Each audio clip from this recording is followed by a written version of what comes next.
Kuku Raadio.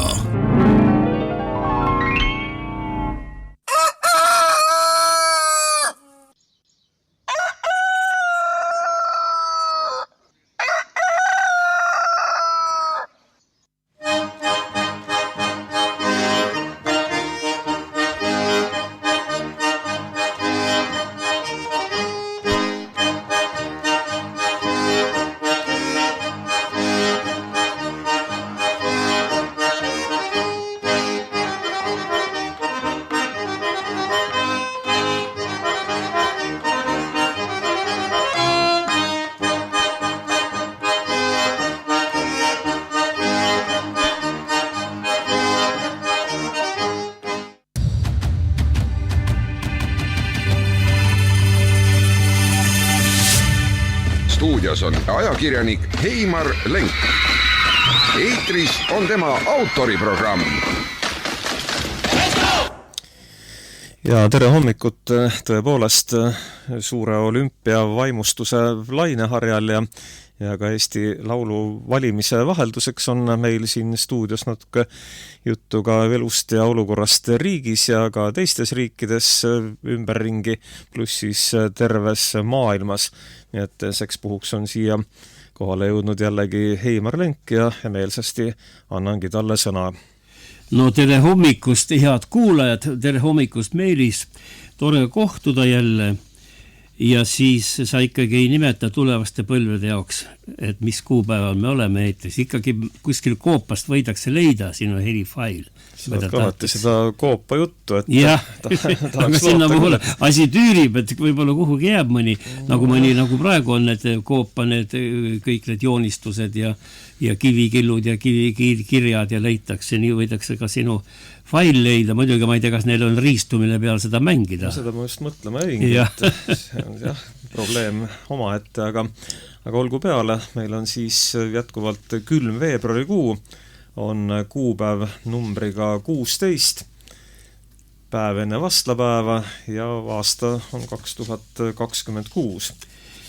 Ja kell on hommiku 8 ja teadmiseks kõigile ja kes pole tähele pannud ja ka tulevastele põlvedele, et siin Lõuna-Eestis, no meie oleme Põlva linnas, kell 8 hommikul on juba valge väljas, nii et hing hõiskab, linnulaulu veel vähe, aga ma vaatasin isegi lapsed, kes lähevad kooli hommikul, on kuidagi rõõmsate nägudega. Ja ma ei ole nõus sellega, et külm veebruar, täna juba on ju soe, siin ainult 7 külmakraadi lubatakse. Et paistab, et ikka läheb kevade poole. Igal juhul minul eile hoovi peal abikaasa Hellega vaatsime, meil on seal suvemaja ja seal suvemaja ees on siis selline laudpõrand või terrass. Ja ma olen ikka seal lund ära ajanud, aga nüüd on päike täitsa puhtaks sulatanud, päike paistab päeval peale ja juba kassi emand käib seal pikutamas ja ennast pesemas ja selle puu peal ja päikest nautimas. Ja see on täpselt see sama nurk, kuhu mina kavatsen minna siin paari nädala pärast päikest võtma juba. Huvitav küll, aga see kass siis hakkab päevitama, kui sa seal ees oled. Ja huvitav oli see, vari tuli peale, eks see maakera liigub ja siis kass niimoodi veerand tunni pärast oli jälle läinud 20 sentimeetrit edasi istunud. No meil on maal hoovi peal ikka mitmeid kasse, et kui vähegi päiksepaistene päev on, siis tulevad sealt küünist ja laudast välja, kus nad elavad ja kõik sätivad ennast erinevates kohtades lumehunnikus päikesega ette. Aga see on ikka tore näha, kui niimoodi vaatad ja, loomulikult. Ja tunned seda kevade lähenemist ja ma ei tea, kas meil nüüd homme on vastlapäev õige usklikel hakkab nüüd pikk paastuaeg, vaata meil ma pole kuulnud, kas me ka paastume enne neid lihavõtteid, kirikuõpetaja pole seda vist välja hüüdnud või? No ma ei tea, Toomas Nikola siin oleks see hüüaks iga päev meile kõrgest kanstist, et aeg on paastuma hakata. No aga ongi aeg paastuma hakata, Eesti rahval eriti. No täpselt, kõik asjad on ju käest ära. Muide, kas sa nüüd küsimu käest, et kuidas ma võtaksin kokku lühidalt käesolevad olevat hetke meie riigi arengus ja rahva arengus. Et kuidas mis koha peal me oleme, et ma vastaks ühe lausega? No ma tean, et ega sa midagi väga positiivset siin ei ütle, aga ma ikkagi esitan sama küsimuse. et mida sa siin tahtsid siis praegu avalikustada, aga kuivõrd sa ei saa seda ise öeldud, siis vabatahtliks ma küsin, mis seisus me siis hetkel oleme? No vaata, me oleme hetkel selles seisus, ma kohe ütlen, see on üks lühikene lause, kahjuks mina ei ole selle autor, sellepärast et on minust palju-palju targemaid inimesi, kultuursemaid ja laiahaardelisemaid inimesi, aga üks mees eile esines Õhtulehe portaalis, seal proua Nellega tegid intervjuud, see on meil imanoloog, eks ju vist. Mis see tähendab? Ega see on mainekujundaja, filosoof, poeet. Imagoloog siis. Imagoloog ikka, täpselt, imagoloog. Ja siis luuleuurija ja ajaloolane kõik kokku Linnar Priimägi esines. Ja tema muidugi seal ütles väga ilusasti, aga hästi kultuurselt ja peenelt, nii et külge hakata keegi ei saa, aga ütles üsna selliseid, kuidas öelda, sõnu Eesti rahva ja Eesti vabariigi kohta. Muidugi ta rõhutas, et riik ja rahvas on täielikult eraldi, ei saa koos neid siis käsitleda. Ja siis hetke olukorra kohta ta võttis selle kokku ja ta võttis selle kokku Eesti vanasõnaga. Ja see vana sõna praeguse hetke kohta, mida ütles Linnar Priimägi eile õhtule, mida meie täna Kagu raadios siin 16. veebruaril kordame, Eesti rahvast ja riiki ühendab või iseloomustab praegu üks vana sõna. See poti täis läks peesse. Tema ütles muidugi viimase sõna või päriselt otse välja. See vanasõna või just vanasõna kuulnud. Mina pole ka kuulnud, aga eks seda vist öeldi niimoodi, kui pada vist kõrbes põhja või igal juhul see poti täis on peesse läinud meil. Niimoodi, et lähtume siis sellest, kuidas klassikud... tulele panna, ega siin muud varianti ei olegi. No selles ongi asi, tuleb uus seltskond tuua. Uus seltskond tuua. Ja eelmisel nädalal siin oli ju meil ju seda statistikat jälle palju ja seal oli, tsiteeriti Riigikogu selles kõnetoolist, tsiteeriti ühte Eesti tavainimese naisterahva kirja, kes kirjutas niimoodi, ma tsiteerin. Vaesus on läinud nii hulluks Eestis, et ainuke võimalus pääsemiseks oleks mul ära surra. See kõlas siis Eesti parlamendi saalis. No minu meelest ajalooline lause, kui seda ka tulevastel põlvedel lugeda anda, et me olime siis 26. aasta kevade ootel ja vaesus oli Eestis nii suur, et inimesed juba ütlevad, et parem on ära surra, kui siin edasi elada. No võib-olla ei olegi väga liialdus see, mida see naine siis hüüdis, sest kui vaadata nüüd statistikat eelmisel nädalal, mis välja toodi, on Eesti miinimumpalk jällegi Euroopa Liidu kõige madalamate seas ja kui arvestada Eesti rahva ostujõudu, siis me oleme päris tabeli lõpus. 27 riiki on seal, me oleme 26, 25, 27, jagame neid kohti ja me oleme ostujõu poolt ja poolest, see on selline huvitav näitaja, pärast ma tulen selle juurde veel tagasi. Venemaa on meist muide ees ostujõu poolt ja me oleme kukkunud siin mõne kuuga rahva ostujõu poolest 18. kohalt 26. kohani. Nii et me oleme rahva, ütleme, no mitte see pole rahva rikkus, aga rahva võime oma vajadusi kuidagi moodi siis rahuldada, me oleme siis Euroopa Liidu eelviimane riik.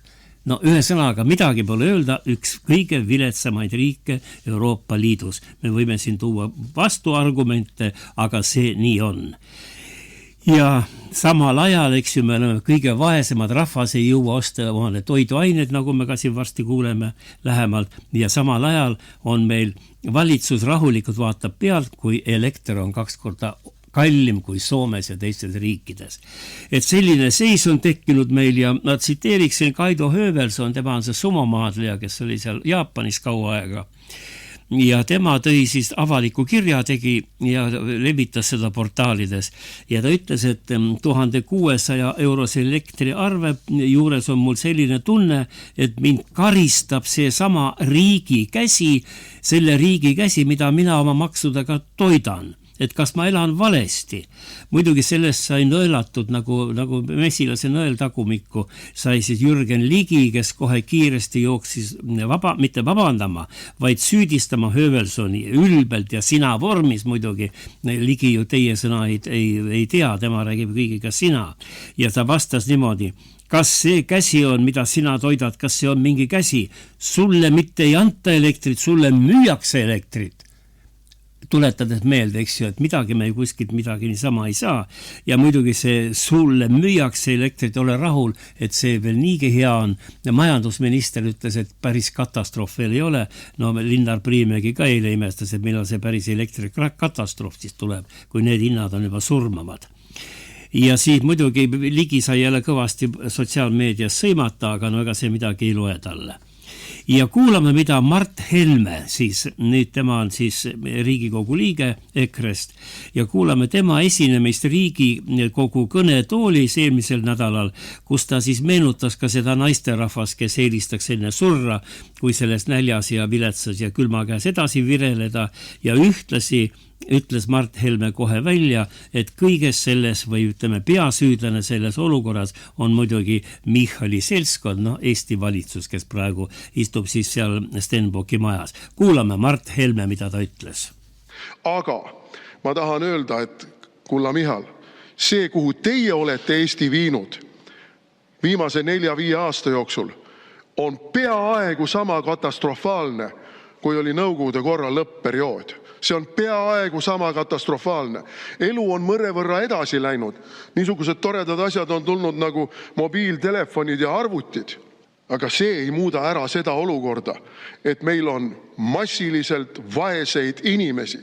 Ja kui Martin Helme luges enne ette ühe õnnetu inimese kaebe- ja ahastuskirja, siis ta jättis välja selle lõigu, kus see inimene ütleb, et aga ma olen ammendanud kõik kohaliku omavalitsuse ja kõik muud institutsionaalsed võimalused, mis mul on abi saamiseks, ja sellest ei piisa. Sellest ei piisa automaksu tasumiseks, sellest ei piisa elektriarve tasumiseks, sellest ei piisa toidulaua peale toomiseks, sellest ei piisa minu laste hoolitsemiseks. Lihtsalt ei piisa. Mul on praktiliselt ainult üks valik: surra. Ja te ütlete selle peale, et rohkem tuuleparke. Kuulge, see on absurd ju. See on absurd, täielik absurd. Ja näitab muide ka seda, et teil pole absoluutselt mitte mingit empaatiavõimet oma riigi kodanike suhtes. Ja see on sümptomaatiline. Kui me kuulame siin teie spetsialist Sutti, kes ei ole absoluutselt mingi spetsialist. Me oleme ta pihuks ja põrmuks teinud, aga ega midagi ei ole teha.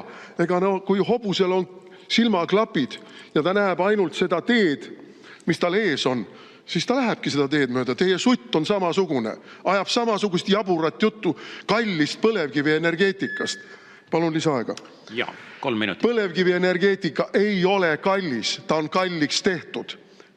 Tuule- ja päikeseenergeetika ei ole odav, ta on subsiidiumitega odavamaks tehtud. Ja aga alternatiividega te ei tegele absoluutselt.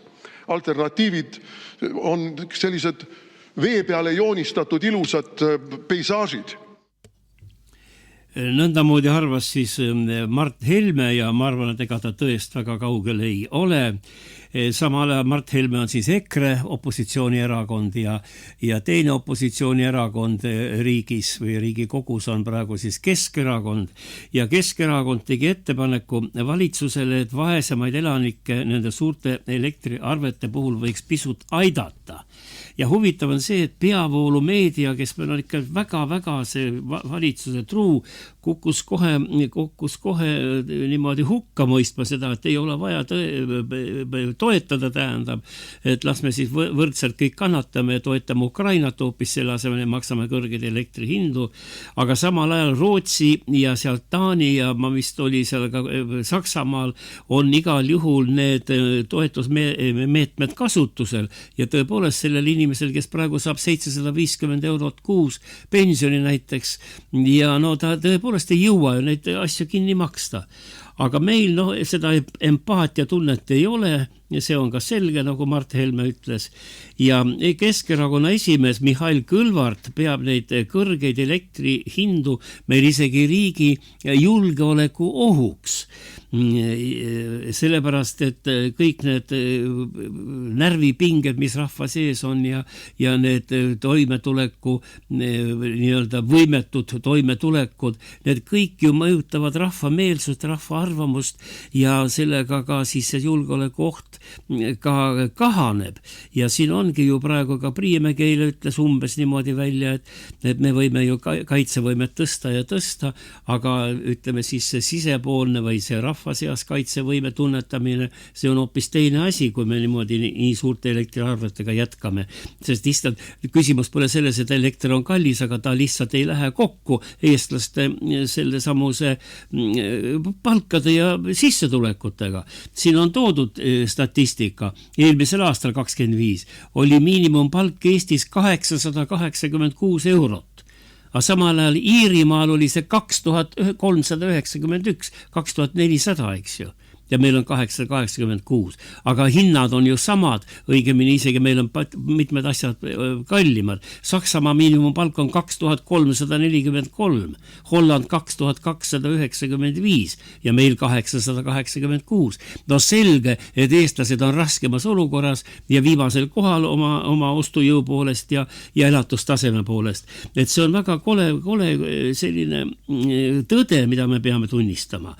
Ja saates, see on see Raadio 7 on see usuraadio, seal on Keskerakonnal seal oma saade Keskhommik, arutasid seda teemat ka saatejuht Janek Mägi on seal ja Mihhail Kõlvart, Keskerakonna esimees. Kuulame, mida tema siis ütles elektri kohta.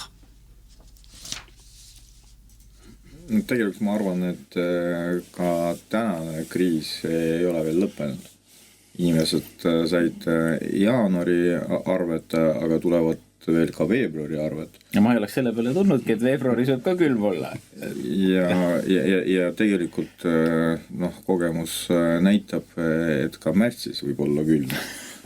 Ehk siis see olukord ei ole praegu lahenenud. Ja kui keegi peab võtma kiirlaenu, siis sellega kahjuks olukorda parandada ei ole võimalik. Ja minu arvates tegemist on kriisiga ja valitsus peab ka vastavalt reageerima, sest kui täna inimene ei saa arvega hakkama, ei saa 6 aja pärast arvega hakkama, see on vaesumise risk.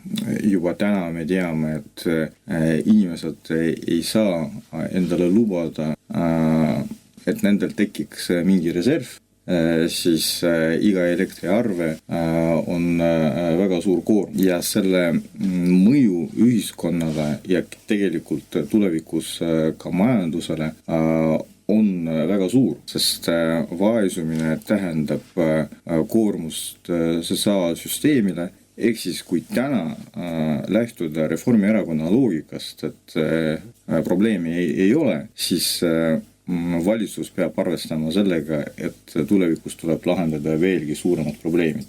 Ja sellepärast teistes riikides alati reageeritakse operatiivselt. Soomes vaatamata sellele, et seal on elektri hind 2 korda väiksem, räägitakse toetusmeetmetest. Leedus oli ette nähtud selline võimalus juba alguses peale ja eelarves on ette nähtud 80 miljonit selleks, et inimestele võimalikud suuremad kommunaalkulud kompenseerida. Ja selles ongi vahe, et kui teistes riikides, Euroopa riikides on olemas nii arusaam kui ka operatiivsed tegevused, sest siin me näeme ainult retoorikat. retoorika, nii see kestab, nii see edasi läheb meil ja ongi see kõrge elektri hind on keeratud hoopis pakettide valiku peale. No kõik firmad või palju need siin selle elektriga kauplevad, need firmad igaüks pakub siis oma paketti, ütleb see on parem ja see on parem, aga nagu me siin praegu Meelisega arutasime, kokkuvõttes tuleb ka see püsipakett, püsihindadega pakett ikkagi sul sama kallis kui see siis need teised äripaketid, börsipaketid ja suvel maksad selle elektri hinna tagant järgi juurde, kui elektri vaja polegi nii palju. Nii et siin mingid väljapääsu rohkem ei ole, kui Eesti peaks ise oma energiapoliitika võtma ette. Sellest on palju räägitud, mõnes saates räägime võib-olla ka meie siis lähemalt. Ja paistab, et kui neid selliseid riigimeeste juttu kuulata nagu Helme ja praegu siis see Kõlvart, et siis tundub ja veel seda Priimägi eile kuulasin ja veel teisi, siis paistab niimoodi, mul on jäänud selline mulje.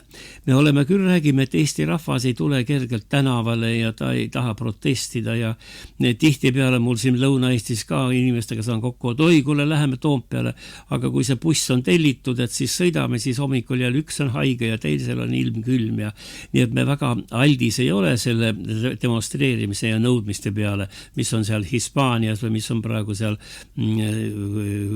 Saksamaal ja eriti Prantsusmaal muidugi ja Kataloonias ja nii edasi. Isegi Itaalias on rahvas tänaval. Aga meil seda ei ole, aga mul tundub, et asjad hakkavad liikuma aeglaselt siiski revolutsioonilise situatsiooni poole. Mu sisetunne ütleb, kui ma vaatan neid postitusi ja inimeste sõnastusi, mis nad arvavad riigi kohta, et mul on tunne, et võib-olla mine sa tea, varsti oleks tarvis Toompeal teha uus loomeliitude pleenum, nagu meil kunagi oli, kus meil see laulev revolutsioon ka niimoodi hoogu sai ja koos rahvarindega läks siis ka loov intelligents tuli oma arvamust ütlema. Ja ma tulin selle mõtte peale pärast seda, kui ma lugesin Siiri Sisask, meie laululind ja minu meelest ka õiguste tagaaja ja üks ja väga puhta südametunnistusega inimene. Kui ma tema sõnavõttu lugesin ja ta laulusid kuulasin niimoodi üle igaks juhuks, siis nad kõik on väga filosoofilise tekstiga ja sisuga ja tema tuli välja, no ta lihtsalt paistab, et ka temal samamoodi nagu sellel naisel, kes ütles, et tuleb ära surra, et siin ei pea enam külmas ja näljas vastu, on ka temal saanud mingi mõõt täis, sest ta tuli välja sotsiaalmeedias ja ma tsiteerin nüüd. Tema on ometi kultuuriinimene ja tasakaalukas olnud aga temal ka paistab, et närv ei pea vastu ja tuli välja, ma tsiteerin, nüüd on jutumärkides, need on nüüd Siiri Sisaski sõnad ja ta alustas niimoodi. Riigist, see on siis Siiri Sisask, tema sõnad, riigist on saanud ikka korralik kaabakas, ütleb Siiri Sisask. Eesti elu muutub järjest absurdsemaks. Kuidas selliste elektri ja muude ülemõistuse kõrgete hindadega on võimalik üldse lõpuks ära elada. Riik ootab oma kodanikelt seaduskuulekust, makse tuleb maksta õigel aegselt, valimiste korral tuleb valimas käia, ühesõnaga tuleb käia ettevaatlikult korralikult mööda katust. Ja nüüd Siiri Sisask jätkab, aga maja katuse all on meil kokku varisemas. Kirjutas siis Sisask ja ütleb edasi veel tsitaat jätkub. Ukraina sõda kasutatakse ära ehk ka selleks, et meie rahvalt võimalikult palju raha välja pressida. On jäänud mulje, et riigist on saanud ikka korralik kaabakas.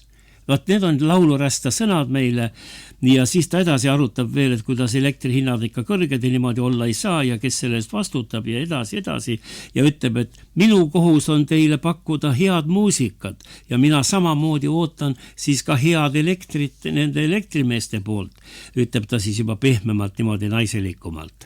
Ja tõepoolest, kui seda nüüd niimoodi kuulad ja mõtled ja tema on ju see metsaselaja ja Siiri Sisask tähendab oma ette seal ja looduses ja selline hästi kainete mõtetega tuleb alati meie ette. Isegi ma olin taga koos Riigikogus lühikest aega, ta vaatas, et seal ta sai sisse Riigikogusse, aga nägi, et mitte midagi seal saalis teha ei saa, käib üks aja raiskamine ja ta läks rahulikult, nagu mitmed teised loomingulised inimesed on läinud Riigikogus lihtsalt minema, sest võimetu on seal midagi ära teha ühel inimesel.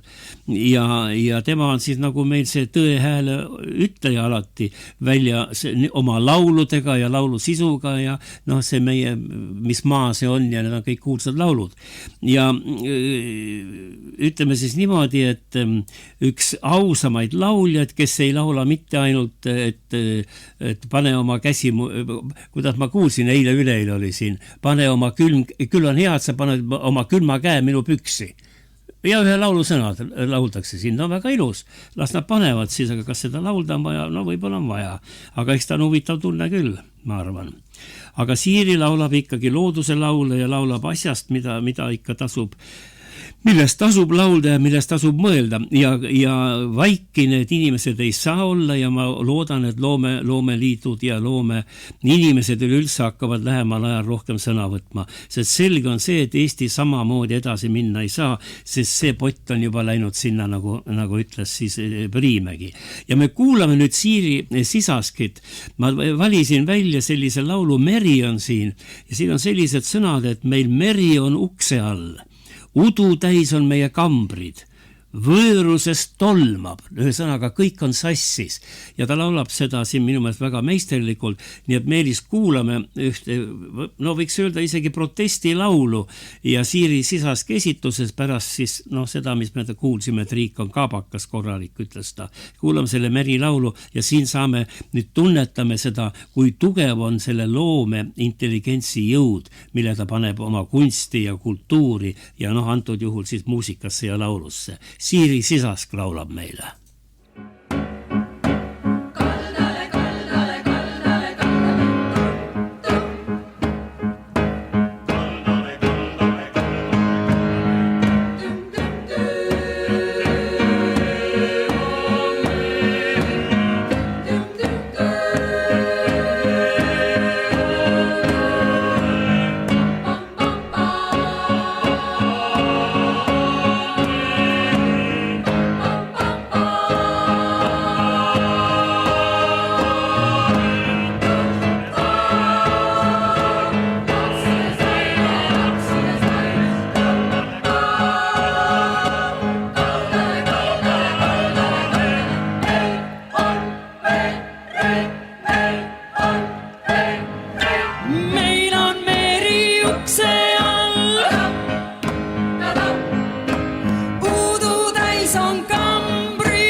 Selline laul siis, et on meil meri ukse all, aga kambrid on täis udu ja vööruses tolmab meil ja maja on korrast ära.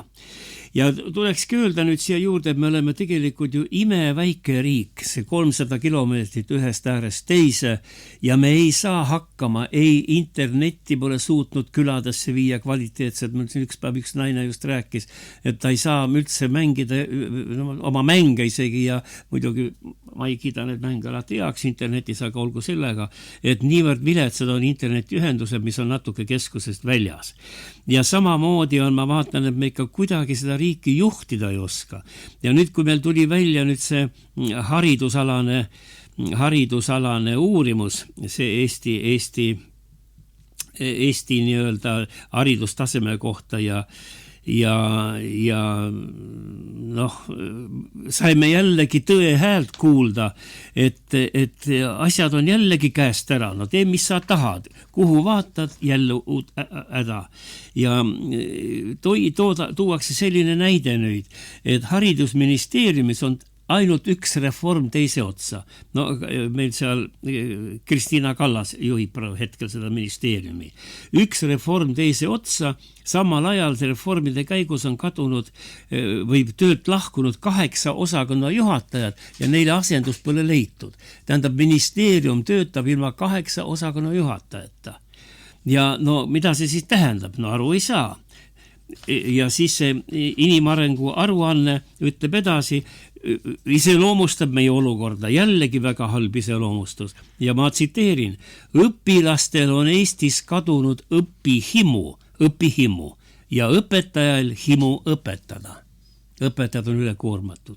No mis sa teed? Ja aruande kohaselt, siis inimarengu aruandega selle kohaselt Eesti hariduse suurim kitsaskoht on õpilaste vähene huvi õppimise vastu, kehv vaimne tervis ja õpetajate ja koolijuhtide kurnatus.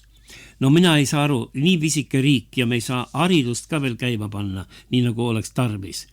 Ja nüüd on öeldud niimoodi, et selles aruandes, inimarengu aruandes on siis öeldud, tema peatoimetaja on Eneli Kintsiko on tema on Tartu Ülikooli õppejõud ja tark naine ja siis ta on nüüd mitmes lehes ja siin raadios ja televisioonis kõvasti esinenud seoses selle aruandega ja ta ütleb niimoodi, et ka hariduslik ebavõrdsus on väga selgelt välja loetav.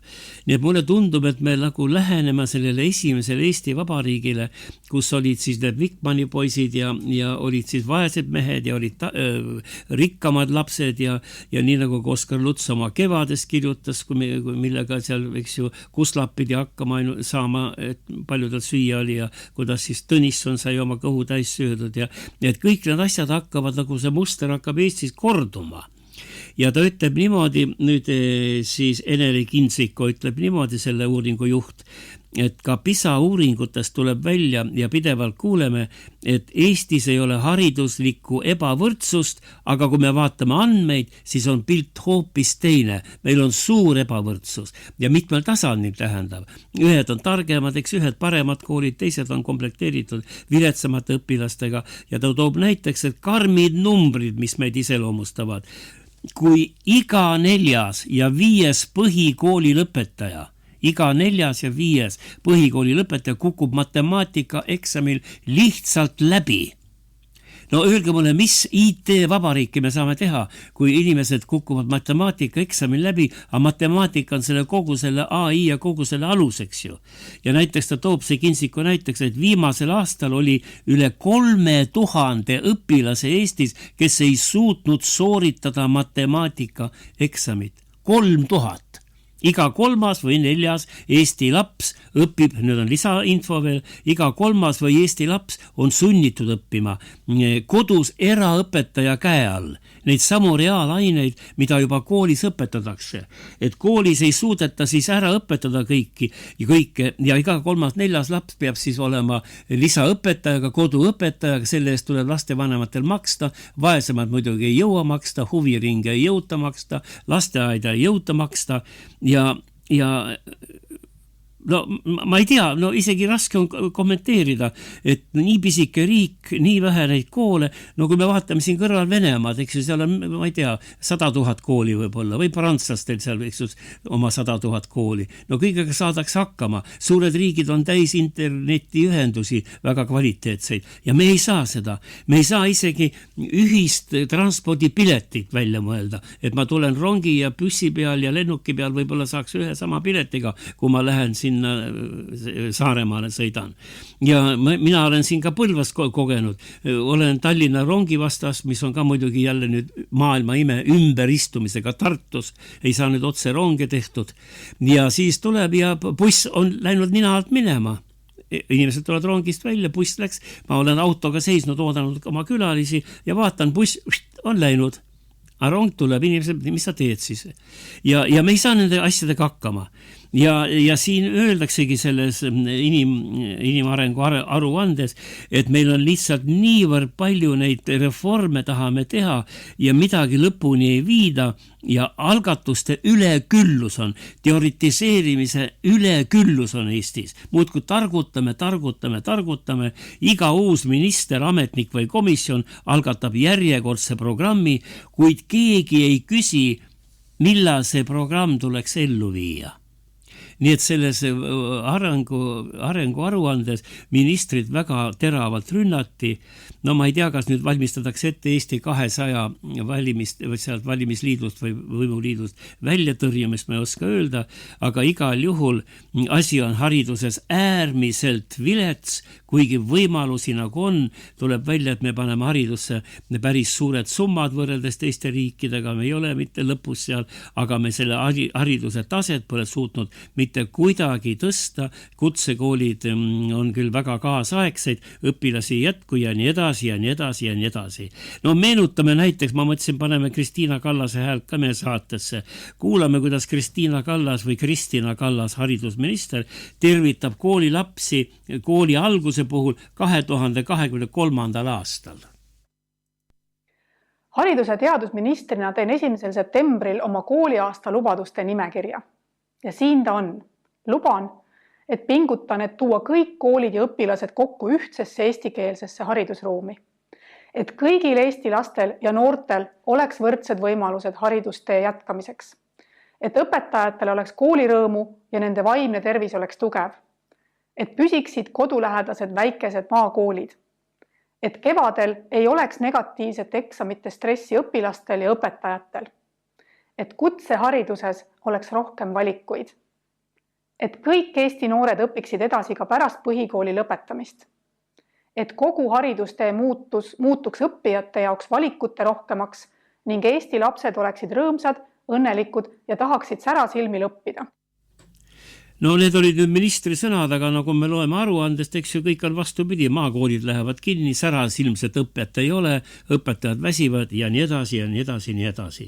Ja kui me hakkame vaatama, et me ei suuda siin ühist transpordipiletit välja arendada ja seda bussiliinide neid marsruute paika panna, on ju täiesti ebaloomulik, näiteks mul praegu torkas pähe, et meil on maakondade kaupa eraldi transpordiametid, kes uurivad, kuhu meie sinuga Meelis sõidame ja kus me ümber istume.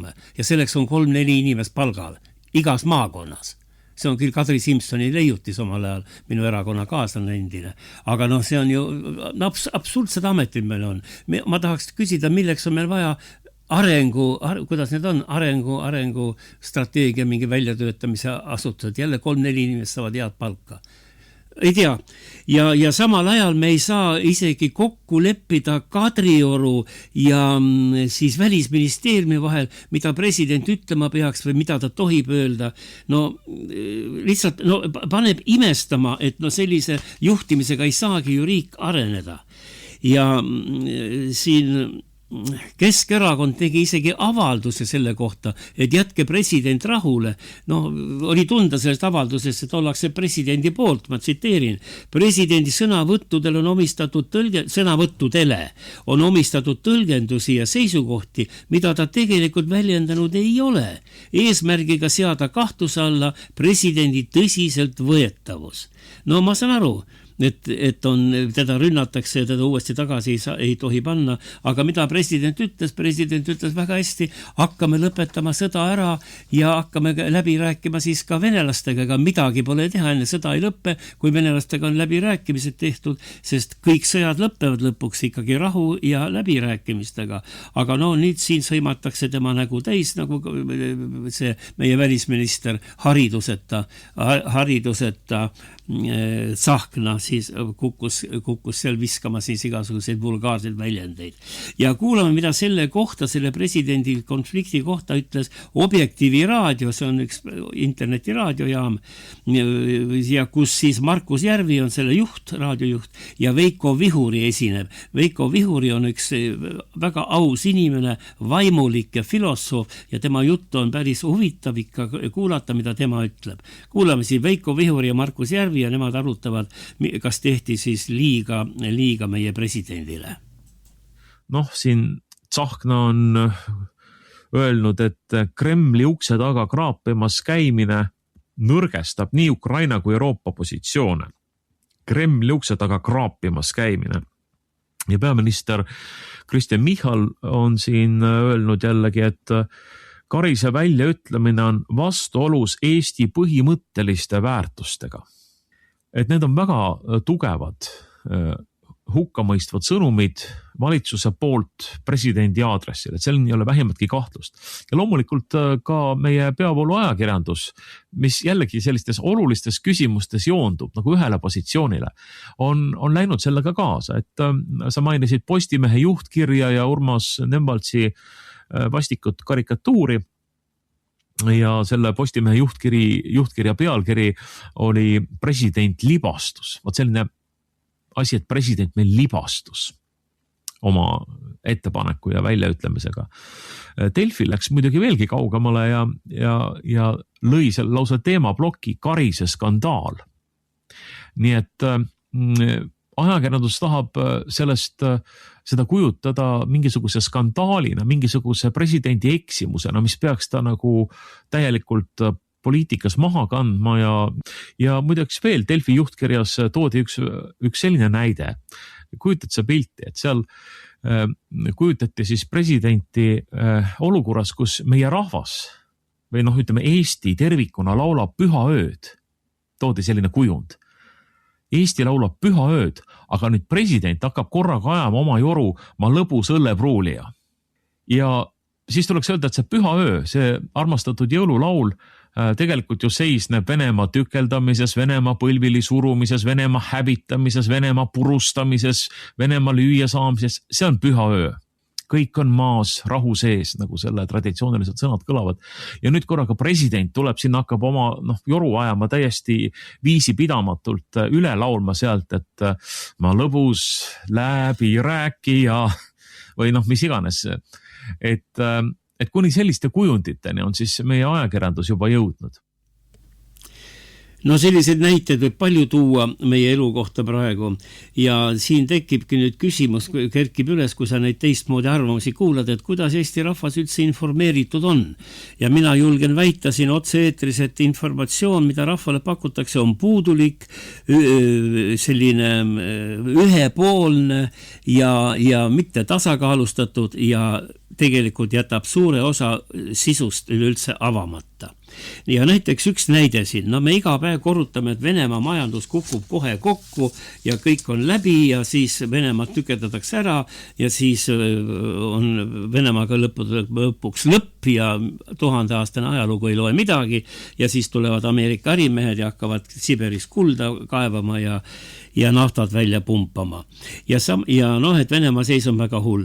Aga samal ajal nüüd oli üks väike uudis siin, tegelikult uudis on maailma uudis, aga seda kommenteeris meil nüüd eesti keeles ka TalTechi või see on see Tallinna, TalTech on hirmus kole nimetus, Tehnikaülikool või minu ajal oli ta Tallinna Polütehniline Instituut, kõlas ka väga ilusasti ja selle professor Karsten Stär on selline mees seal ja tema siis ütles järgmised sõnad, ma loen siin ette, uudis oli tema kohta, et USA luureagentuuri CIA World Factbook, see on siis arvamuse uurimine seal, ostujõu pariteedil põhinev, näitab inimeste ostujõudu ja sellel pariteedil või selle põhjal tehakse siis pingerida ja see pingerida maailma ulatuses näitab, need ei ole minu sõnad, ma loen rahvusvahelist uudist, mida nüüd meie siis TalTechi professor vahendab meile ja see rahvusvaheline pingerida näitab, et Venemaa majanduse kogumaht ületab praegu nii Saksamaa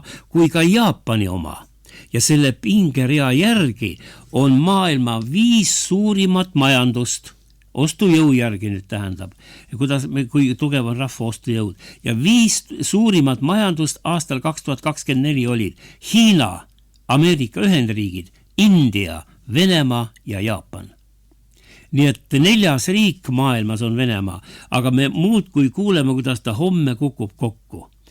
Ja see ostujõu pariteedil põhinev SKT, tema mõõdab majanduse mahtu, võttes arvesse siis kohalike hindade taset ja võrdleb neid siis seal teiste riikide omadega, seal tehakse omad koefitsendid ja saadakse siis teada, kui tugev on siis näiteks seal mõne, ma ei tea, soomlase või rootslase see ostujõud, kui palju tema võib endale lubada raha siis tarbekaupade peale. Nagu saate alguses ma tsiteerisin, Eesti on selle koha eelviimane selles Euroopa Liidus, eelviimane oma ostujõud. Nii et me oleme ühed vaesemad inimesed kogu Euroopa riigis ja veel viletsamad ostjad poes, otsime ainult allahinnatud kaupu. Aga Venemaa on maailmas 4. kohal sellel. Ma ei tee nüüd Venemaale reklaami, ma lihtsalt räägin, et kuidas moodi me saame ühepoolset informatsiooni ja niimoodi on rahvas segadusest, ei saa aru, mis tegelikult toimub, eks ümberringi. Ja ma veel jätkan seda rahvusvahelist uudist, mida nüüd Karsten Stär vahendas, et ta ütleb niimoodi, et Venemaa majanduse olukord ei ole üldsegi halb, vähemalt mitte nii halb, kui räägitakse. Ja ta tsitaat nüüd jutumärkides. Venemaa majandus on paremas seisus, kui lääne meedias sageli kujutatakse. Sõja käigus on suhteliselt vähe kapitali ja tehaseid ja kauplusi infrastruktuuri otse hävitatud Venemaal. Sõjatööstus on hoopis kasvanud, tööpuudus on imeväike, kõik töötavad, tööhõive on suur. See sarnaneb tüüpilisele sõjamajandusele, kus riik mobiliseerib kõik ressursid relvade tootmiseks. Ja siis, et ta jätkab veel, et Venemaa, kuigi on paljud need sanktsioonid peal, aga ikkagi jätkab suurtes kogudes gaasi ja nafta eksporti ja samas on tal turg olemas, India ja Hiina nõudlus on Venemaa järel piiratu või anda nii palju, kui jõuad, aga ikkagi ei saa Hiina isu täis. Ja nüüd, kui me vaatame kui seda teistpoolset informatsiooni kuulata, siis hakkame mõtlema, Venemaa on siis ostujõud meist üle kõvasti, aga mida meie oleme saanud nüüd selle 4-aastase avaliku sõja, tegelikult õige sõda algas 2014, kui hakati Kiievi poolt ründama siis seda Donetskit ja Luganskit. Ma mäletan neid reportaaže, mida siis näidati, aga sellest räägiti vähe. Avalikuks sõjaks 2022 ja kui me vaatame, kuidas Euroopa majandus on nende aastatega, praegu on siis 2026, 4 aasta jooksul, siis on ju allakäik on ju kohutav. Ja mulle tundub, et me tihti peale, ei taha küll seda tunnistada, ei tahaks kritiseerida, aga ma ütleksin niimoodi, et mulle tundub, et me oleme ikkagi lasknud kuidagi oma endale jalga nende sanktsioonidega. 20 paketti on tehtud, Kaja Kallas praegu nüüd hüüab, et see 20 peab väga suure mõjuga olema, aga tegelikult on ju niimoodi, et majanduse allakäik Euroopas on ju lihtsalt uskumatu. Ja kõik on tänu sellele, et energiahinnad on niivõrd kõrgel, Eestis eriti kõrgel, nii et meil nagu konkurentsivõimet teiste riikidega praegu palju järgi pole jäänud ja me oleme ainult teinud sanktsioone, loobunud Venemaa toorainetest, aga Ameerika gaas näiteks, mida meile ämbriga tuuakse laevadega, see on 3-5 korda kallim, kui oli Vene gaas ja rääkimata puidust ja tsemendist ja väetistest ja toiduainetest ja nii edasi. Ja Venemaa on nüüd selle sõja käigus tõusnud maailmas põllumajanduselt ja teraviljade tootmiselt eriti esimese kolme hulka. Mäletame, Nõukogude Liidus veeti ju kogu aeg vilja sisse, nüüd on Venemaa suur viljaeksportija. Ma ei kiida siin Venemaad, selge, et see sõda on kole ja ülekohtuni ja nii edasi, aga mulle tundub, et Euroopa see poliitika on olnud igal juhul mitte kõige professionaalsem ja mida me kuulsime ka nüüd Müncheni julgeolekukonverentsil siin eile ja üleeile istusid nad koos ja juba paar päeva varem ka olid osa kohal ja nüüd kogu selle julgeoleku, Euroopa julgeoleku see koosolek siis Münchenis, tema kokkuvõte lühidalt on selline, et jumal tänatud Ameerika enam ei sõimanud meid nii nagu eelmisel aastal J.D. Vance, asepresident, seda tegi. Et nüüd on Marco Rubio, et ta oli tunduvalt tagasihoidlikum. Aga nagu ütles meil president Kersti Kaljulaid siin eile vist oli see sotsiaalmeedias, et tegelikult Ameerika see karmid sõnad olid samamoodi, oli see välja öeldud ainult pehmemalt. Kriitika Euroopa suhtes endiselt tugev ja kui me vaatame, Euroopa pole suutnud mitte kui midagi teha viimastel aastatel, et oma elanikkonna elu, ütleme seda elatustaset parandada. Juba käivad need jutud ringi, eelmises saates ma ka rääkisin, taastage meile Venemaa nafta ja andke meile Venemaa gaasitoru ots kätte, uuesti ütleb Saksamaa tööstus ja nii edasi. Nii et mulle tundub, et Euroopa on pidanud üsna ebaprofessionaalset majandussõda, neid asju siin teinud ja ühesõnaga oma rahvast unustades me oleme seda kõike teinud. Ja nüüd on 90 miljardit on Euroopal uus pakett, mida tahetakse Ukrainale anda ja see on laenurahast koosnev pakett. Tähendab, meie head kuulajad, lähiaegadel hakkame seda 90 miljardit kinni maksma oma riigi, tähendab eelarvetest, oma riigi rahva maksudest. Juba on kuulda, mingi Euroopa maks on tulemas, ma ei tea, ma pole veel süvenenud, aga keegi midagi kirjutas. Nii et ühesõnaga tundub, et meil see asi on päris käest ära ja kui ma kuulan, mida Kaja Kallas räägib, siis on niimoodi, et parem ära kuula, teeme Venemaa ikkagi tükkideks, võidame ta lõpuks ära ja laseme ta laiali. See on, eile õhtu näidati seda, siin või oli ta YouTube'is või kuskil üleval. Et niimoodi ei saa minna selle asjaga edasi. Ja ma ei saa ühte asja aru, miks siis Euroopa, ma saan aru küll põhjusi, ma julgen neid öelda, aga Euroopa ei ole asunud läbi rääkimistele Venemaaga, et teeme siis selle rahu kuidagi moodi ära, lõpetame tulistamise, inimeste tapmise ja hakkame rääkima Euroopa uuest julgeolekupoliitikast, nagu oli Helsingi nõupidamine, see oli vist 79 aastal, ma mäletan, kus lepiti kokku, kuidas piirid lähevad ja kui kaugele NATO siis selle Venemaa lähedale võib tulla.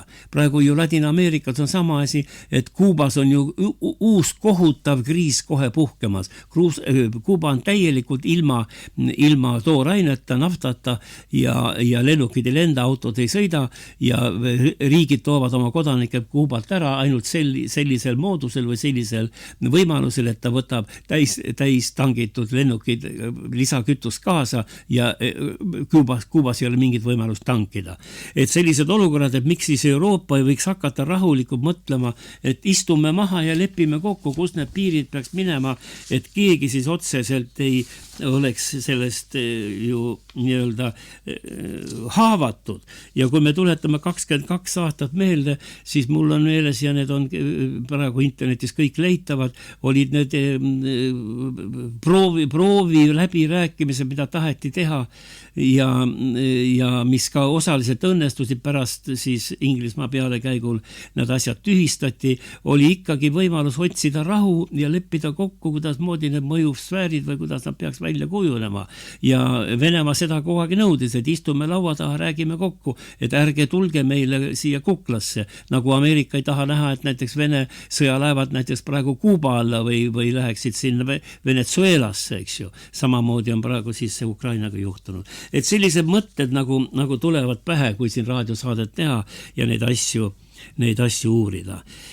Ja kui nüüd rääkida, et sanktsioonid räsivad raskelt ka meie Euroopa Liidu majandust rohkem, kui me ise ette arvasime, siis on niimoodi, et seda me kõik teame kaupade hindade puhul, teame kütuse hindade puhul ja teame, kui kõrgeks on läinud ka autokütus ja lennukikütus ja nii edasi, hinnad muudkui kasvavad.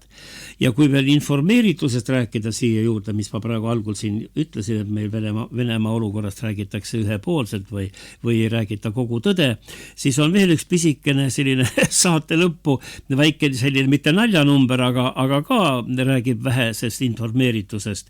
See on, et šokolaadist on saanud meil luksuskaup. Kui sa lähed poodi praegu, siis sa ei usu, kui palju maksavad Kalevi šokolaadid. Paremates poodides ikka hirmsad hinnad. Šokki võid saada ja enam neid ei müüda ka nii palju. Ja siin on nüüd poeketid kinnitavad ühiselt, ma räägin nüüd, mis on kirjas internetiportaalides. Poeketid kinnitavad ühiselt, et šokolaadi hinnatõus on muutnud eestlaste ostukäitumist ja šokolaad ei ole enam igapäevane impulsost, vaid luksuskaup, mida jahitakse punaste siltide järgi. See on nüüd kaupmeeste arvamus. Selver toob esile, et iga nende šokolaadimüük on hinnatõusude mõjul kukkunud ja ainult alla hindlusega saad šokolaadi müüa. Rimi võrdleb šokolaadi praegust staatust kohviga. See on kategooria, mille puhul tavahind on paljudele vastuvõetamatu. Nüüd Coop ütleb, suurem osa oste tehakse kampaania hindadega. Coop jätkab, inimesed on šokolaaditahvlite juurest liikunud odavamate asendustoodete juurde, on asemele võetud küpsised ja teised maiustused. Ja Prisma toob esile, et suuri šokolaaditahvleid ostetakse täishinnaga erakordselt vähe. Ja kogu meie kaubanduse ja põhjendus on selle, et kakao hinnad on maailmas niivõrd kõrgel, et me ei saa odavat müüa. Ja nüüd, selle nädala neljapäeval, loevad Eesti raadiojaamad uudist. Kakao hinnad on maailmas erakordselt langenud. Kakaod on raske müüa või tähendab, niivõrd palju on teda, et hinda normaalse müügiks saada. Ja šokolaad ja kakao hinnad on ammu all, ma võtsin selle uudise formeeringu või selle, kuidas nad ütlevad. Tuleb uudise, maailmas on kakao hinnad ammu all ja šokolaad on läinud imeodavaks. Ainult Eestis pole seda juhtunud. No, mis sa selle peale ütled? Sama nagu bensiiniga. Täna läks nafta alla, aga meil öeldakse, et ladu on täis kallis bensiini, tuleb see maha müüa. Tõuseb bensiini hind, siis eile läks kallimaks, me peame ka tõustma. Vaat niimoodi see on, et lihtsalt loed ja mõtled ja siis ma tulen alati ja ikka jälge jõuan selle juurde, et riigi juhtimine on käest ära, meil juhivad riiki ebaprofessionaalsed inimesed, kes poleks selleks loodud. Ma ei hakka siin nimesi nimetama, me teame väga hästi, kes regionaalpoliitikat ajab ja kes hariduspoliitikat ajab ja kes siis kaitsepoliitikat ajab ja vaat mina veel pole kuulnud, mida siis Eesti nende suurte miljardite kulutamisega, milliseid relvi Eesti siis toodab. Ma ei ole veel televiisoris näinud neid droone, mis lendavad siin kohe otse Peterburi peale. Ei tea. Ja siis, kui ma veel loen sellist uudist, mis ajas mind tõeliselt jälle naerma, aga ta on nii tore, siis ma tsiteerin uudist. Eelmise Tallinna linnavalitsuse koosseisus Kristiina linnaosa vanem olnud Renata Lukk lahkus täna parteist Eesti 200. Kujutad sa ette, suur tähtis uudis. Aga miks ta tähtis on? Sellepärast, et seesama Renata Lukk möödunud juulis kirjutas endast, et tema teeb kontoritööd viibides Laose džunglites. Ja tema juhib siis Kristiine linnaosa Laose džunglitest läbi oma läpaka. Mis sa selle kohta ütled? Aga mis sa selle kohta ütled? No Kreutzwaldi kilplaste lood kahvatavad selle kõrval.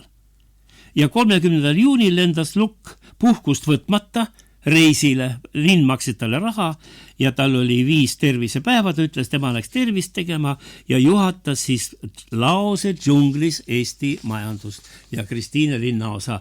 Sellised on meie juhid ja sellised on nad valitud, aga mina rahvast ei süüdista ja ütlen Meelis sinule ja ütlen kogu meie kuulajaskonnale, Eesti rahvale siin, nii kaua, kui on Eestis e-valimised, mitte miski ei muutu. Patsiga poiste trahvile vajutamisest oleneb see, kes võimule tuleb ja võimule tuuakse need, kes midagi teha ei soovigi, vaid ainult püüavad hoida vana status quo nii-öelda seisu alles, et oma palgad kätte saada, perekonda üleval hoida, oma korterilaenud ja autolaenud kinni maksta.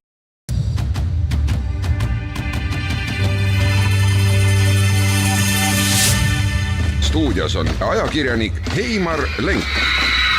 Eetris on tema autoriprogramm. Kagu-raadio. Mõnikord talvel on inimesel põhjust uksele minnes öelda. Selle ilmaga ei lase hea peremees koeraga välja. See tähendab, et ilm on ikka tõesti väga sant. Aga koer tahab ikka välja minna. Olgu tuisk või lausa raju. Koos koeraga välja minnes selgub, et pole see ilm nii halb midagi. Lausa tore. sest vähe leidub maailmas paremaid asju kui Pontu seltsis lumes kargamine ja võidu jooksmine.